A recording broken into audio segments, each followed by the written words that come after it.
നമസ്കാരം. തിരുവനന്തപുരം ന്യൂസിലേക്ക് സ്വാഗതം.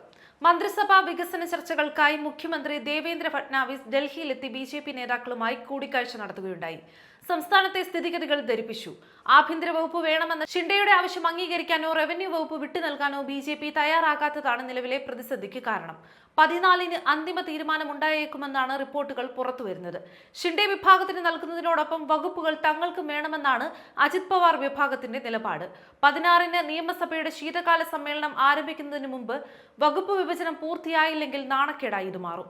വിലപേശൽ ശക്തി കുറഞ്ഞ ഷിൻഡെ വിഭാഗത്തെ പിണക്കാതെ BMC ഇലക്ഷൻ വരെ സജീവമായി കൂടെ നിർത്താനാണ് BJP ദേശീയ നേതൃത്വം ശ്രമിക്കുന്നത്.